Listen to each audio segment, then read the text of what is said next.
Friends and viewers, Joaquim Maria Machado, a Brazilian writer, had written this marvelous novel, Dom Casmurro. Dom Casmurro, the same is published in 1899.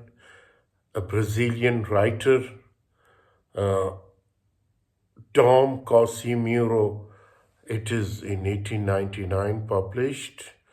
A novel by Brazilian author Joaquim Maria Machado de Assis. The narrator Bento Santiago looks back on his life in Rio de Janeiro in an attempt to reconcile with his past.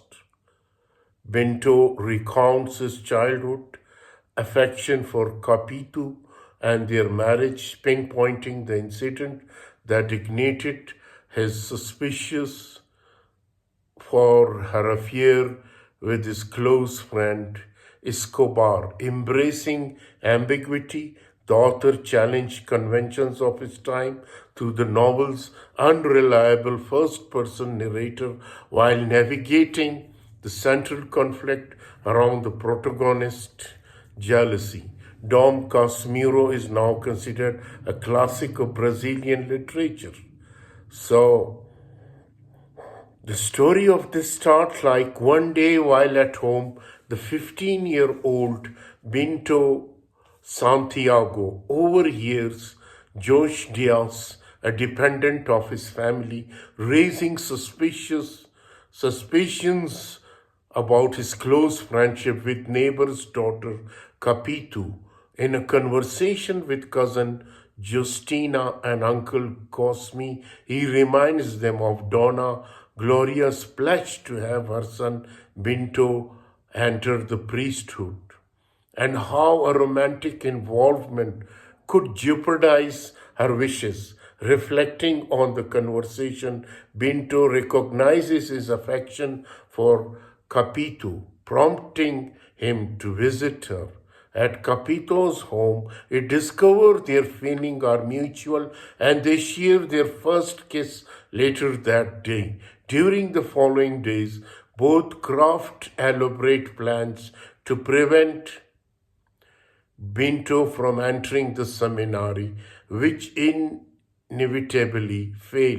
Before leaving for the seminary, Bento vows to marry Capito one day. Feeling lonely after Bento's departure, Donna Gloria grows closer to Capito, who frequently visits his household while biding his time to exit the seminary. Bento makes weekly visit to his mother, excitedly anticipating his encounters with Capito.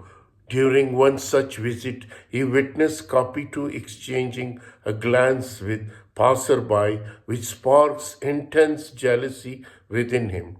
Bento befriends Escobar, a young man at the seminary, who shares his intention to leave the priesthood after confiding in each other. Escobar proposes a plan to have Bento's mother sponsor another for the ecclesiastical career. Allowing him to leave, his plan is successful and Bento leaves the seminary for law school, moving temporarily to a neighboring state. After returning to Rio de Janeiro, Bento marries Capito, while Escobar weeds her friend Sancha. As both couples welcome children, Bento and Capito name their son Ezequiel after Escobar, while Escobar and Sancha choose Capitolonia for their daughter. Living nearby, they share meals and beach outings, enjoying a close-knit friendship. Bento grows increasingly more jealous of Capito, who has shifted from her determined adolescent defiance into a meeker and more compliant demeanor, accommodating her husband's jealousy and controlling behavior. As their son Ezekiel grows up, the couple notices certain traits that bear a striking resemblance to Escobar. Tragedy hits when Escobar drowns while swimming, devastating Bento and Capito. During the funeral, Bento notices Capito's solemn gaze toward Escobar, firing suspicions of infidelity in him. As Ezekiel's resemblance to Escobar becomes more apparent, Bento's resentment grows and he becomes convinced of Capito's adultery. Overwhelmed by despair, Bento attempts to poison himself, but Ezekiel unknowingly interrupts him. Bento almost poisons Ezekiel but stops himself. Following the incident, he confronts Capito over Ezekiel's paternity. She denies his claim and blames his suspicion on his unfounded jealousy. Their marriage collapses, leading Bento to banish Capito and Ezekiel to Europe. While he remains in Brazil, years pass and Ezekiel pays a surprise visit to Bento after Capito's death. Despite his resentment over his striking resemblance to Escobar, Bento maintains the facade of a father-son relationship. Soon after, Ezekiel dies of typhoid fever, leaving little impact on Bento. The narrative concludes with protagonist reflecting on his life and his unrelenting convictions of Capito's infidelity. Despite her alleged betrayal, Bento expresses a wish for her and Escobar peaceful rest and announces the start of his next novel. So this is the story of Dom Casmurro by a Brazilian writer, namely Joaquim Maria Machado. So this is the story, and before closing this video, let us come towards the theme of this novel. The theme of this novel is, we can see in this novel, the torments of jealousy. At the heart of Dom Casmurro is an exploration of the dangers and torments of jealousy. Throughout the novel, Bento presents a fixed interpretation of Capito and her actions, crafting a narrative that is aphoristic in nature.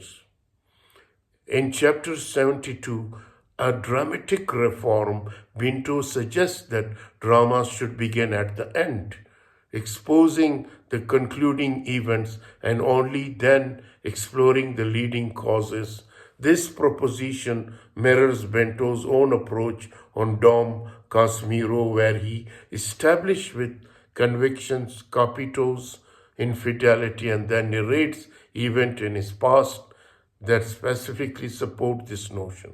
As Bento recounts the birth, flowering, and failure of their love affair, he inadvertently reveals how his jealous and controlling nature destroyed his domestic life.